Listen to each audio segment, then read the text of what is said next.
Hello, and welcome to another episode of Interactions, a podcast about law and religion and how they interact in the world around us. In today's episode, we'll be exploring the ways in which law plays a role in discrimination based on sexual orientation. In his article for Canopy Forum, Johan D. Vyer of Emory University compares discrimination in employment practices in the U.S.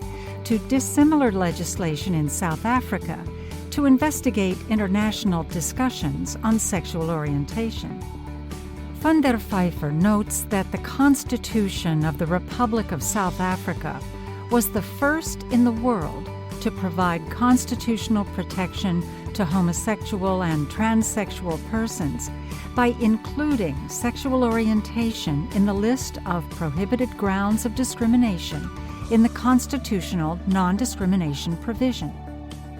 However, while these conversations on sexual orientation protection materialize, there are discussions of the fine print that inhibits these laws from fulfilling their effect. In the case of South Africa, sphere sovereignty, where the state in principle does not interfere with domestic decisions and practices, has allowed for the church to suspend queer ministers. And in the case of the United States, it's whether or not Chapter VII of the Civil Rights Act of 1964 guarantees protection against sexual orientation discrimination. The latter has been debated, as legal scholars question if sexual orientation is included in the concept of sex, which is emphasized in the Civil Rights Act. Must sex, in this context, be interpreted as it was perceived in 1964? Or must it be applied with a view to contemporary understanding of the term? I'm Janet Metzger.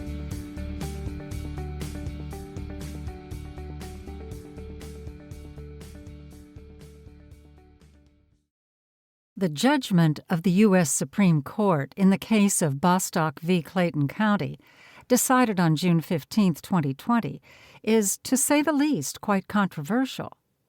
It relates to non-discrimination based on sexual orientation in employment practices and has been applauded by many who champion the legal protection of homosexual and transgender individuals.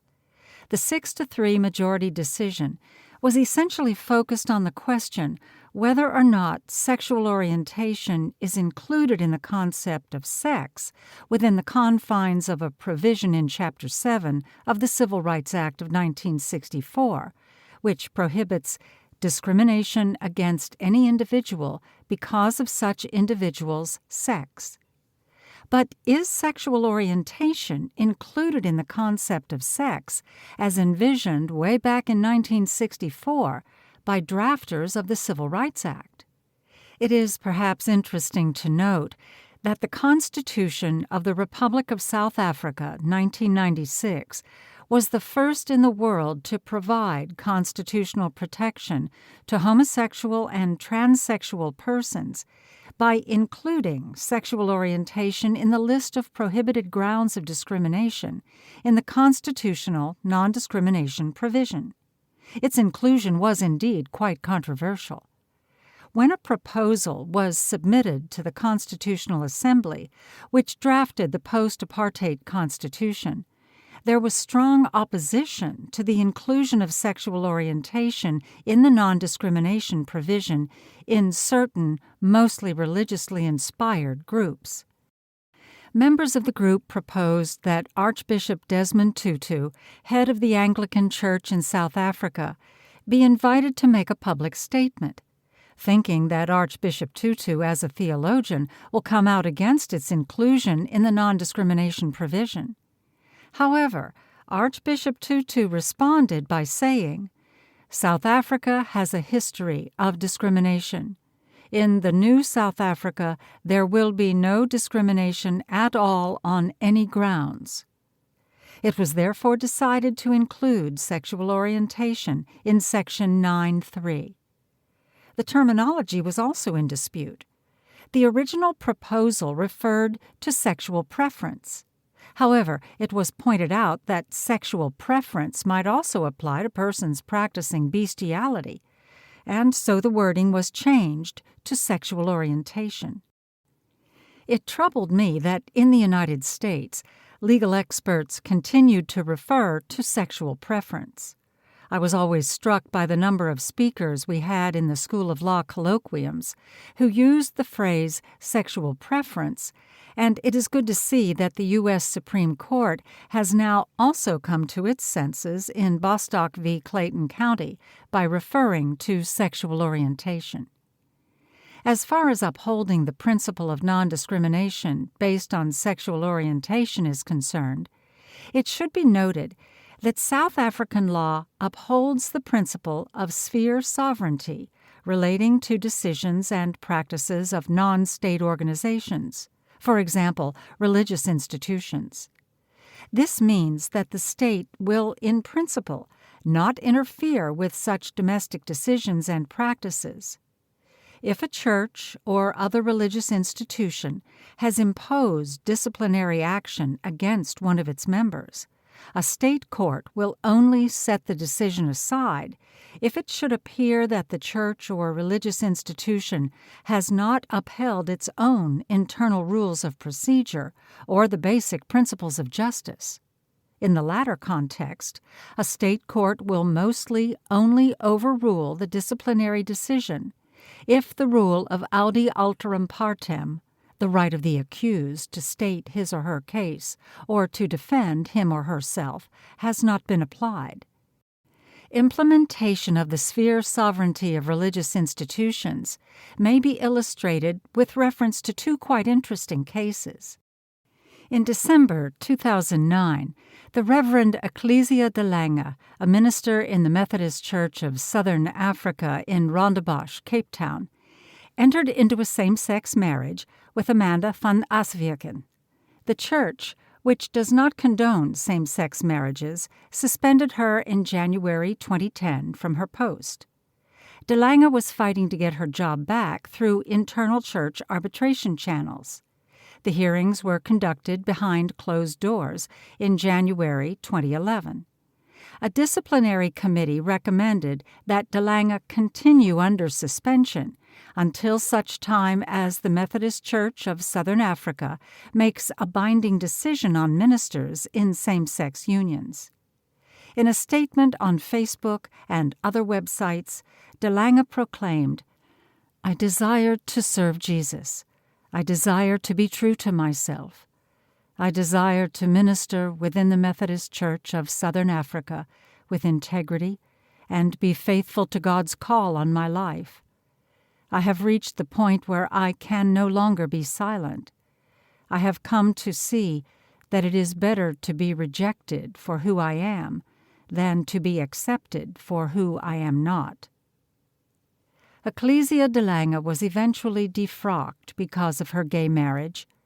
She thereupon brought action against the church in the Constitutional Court under Article 9(3) of the Constitution, which prohibits discrimination based on sexual orientation. Her application was again unsuccessful because, on the basis of the principle of sphere sovereignty, the decision of the church must be upheld by courts of law.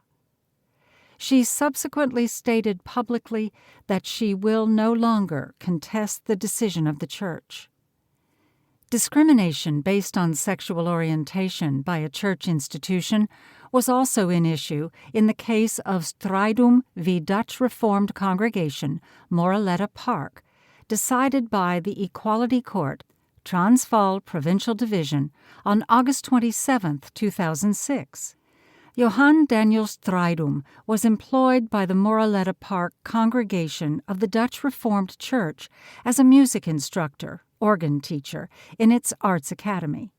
He was fired by the church authorities because he became involved in a same-sex relationship with another man.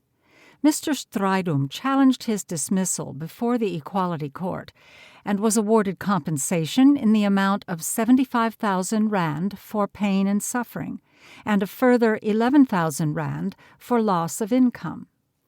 The Reverend Dirkie van der Spee of the Moraletta Park congregation testified that elders and deacons of the church may be gay, but are not allowed to practice homosexuality.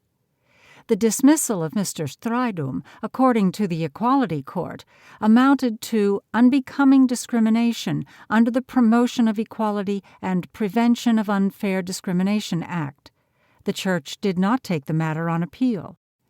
The Equality Court based its decision mainly on the fact that Mr. Strijdom A. served as an independent contractor, B. was in no way involved in the spiritual calling of the church, and C. was not even a member of the particular Dutch Reformed Church which brought suit in the matter. The Equality Court made it abundantly clear that it would not have ruled against the church if Mr. Strijdum's contractual obligations included functions that were part of the spiritual mission of the church.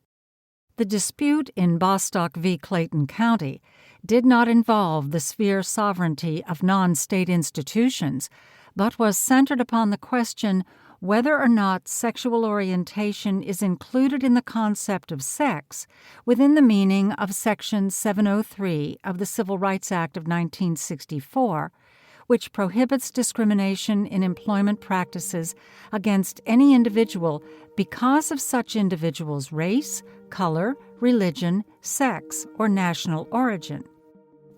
Must sex in this context be interpreted as it was perceived in 1964? Or must it be applied with a view to contemporary understanding of the term? Whereas the majority decision was based on the contemporary understanding of the concept of sex, the dissenting judges preferred the meaning of sex within the mindset of drafters of the Civil Rights Act in 1964. We'll be right back after the break. Hi, Interactions listeners. This is Justin Latterell at the Center for the Study of Law and Religion. If you like this episode and want to learn more about the interactions of law and religion around the world, check out the link to our book brochure in the podcast description. There you'll find over 40 new titles like God and the Illegal Alien by Robert Heiberger and Michael Perry's new book on human rights, democracy, and constitutionalism. Each title includes a short description and a link to buy the book online. Thanks for listening to Interactions.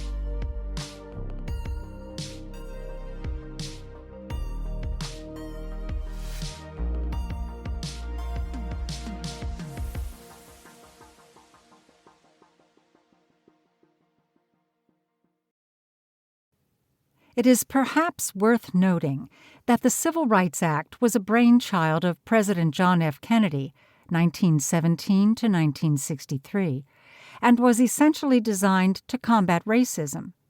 Its enactment was strongly opposed by what came to be referred to as a claque of Southern congressmen on both sides of the aisle, who attempted to filibuster the proceedings by proposing amendments to the draft statute in the hope that debates on these proposed amendments would transpire the time frame for the adoption of the act. 18 Democratic senators under the leadership of Senator Russell of Georgia, representing all southern states except Tennessee and Texas, organized the longest filibuster in the history of the Senate. 483 amendments were proposed, over 100 of which were voted on, but only one was adopted, one that related to the problem of double jeopardy by being tried for both a crime and criminal contempt based on the same act. The opposition to the act was concerned with the policy of race relations and not with sex equality in employment. However, President Lyndon B. Johnson, 1908 to 1973, was equally committed to adopting the act within the prescribed time frame. In the end, proponents of the act simply accepted the proposed amendments without question, so as to avoid time-consuming debates on the proposed amendments. And then, opponents of the act came up with an ingenious proposal launched in the House of Representatives by Howard Smith of Virginia. add the word sex to the grounds of unlawful discrimination in employment practices. Proponents of the act again simply accepted the amendment for no other reason than to counteract the filibuster attempt. The simple fact is that inclusion of sex in the non-discrimination provision of Chapter VII of the Civil Rights Act was not in the least inspired by concerns for gender equality in employment practices, but was exclusively a filibuster strategy.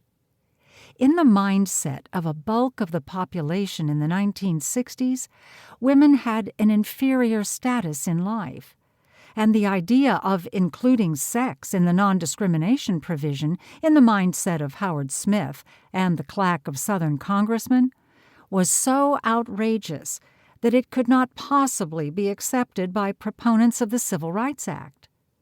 But the bulk of those who wanted the Civil Rights Act to be enacted accepted its inclusion simply to counteract the filibuster. It is important to note that sex in this context was exclusively designated to denote being a man or a woman. The provision was first applied successfully in the case of Phillips v. Martin Marietta Corporation, when an employer would not consider the application for employment of a woman with preschool-age children, while the very same employer did not disqualify men with preschool-age children. Earlier, in Cooper v. Delta Airlines Incorporated, firing an air assistant because she got married was not regarded as a violation of the Civil Rights Act because the employer distinguished between a married and unmarried female employee and not between a married woman and a married man. However, following the decision of the U.S. Supreme Court in Phillips v. Martin Marietta Corporation, this provision became a viable tool for promoting gender equality in the United States. It is quite evident that inclusion of sex in the non-discrimination provision of Chapter VII of the Civil Rights Act of 1964 was not designed to include sexual orientation, but the majority in Bostock v. Clayton County based their decision exclusively on the meaning attributed to the concept of sex within the present time frame. This might not be an appropriate interpretation of the concept of sex within the meaning of the Civil Rights Act, but it has now also set the law of the United States on a track founded on the basic principles of justice.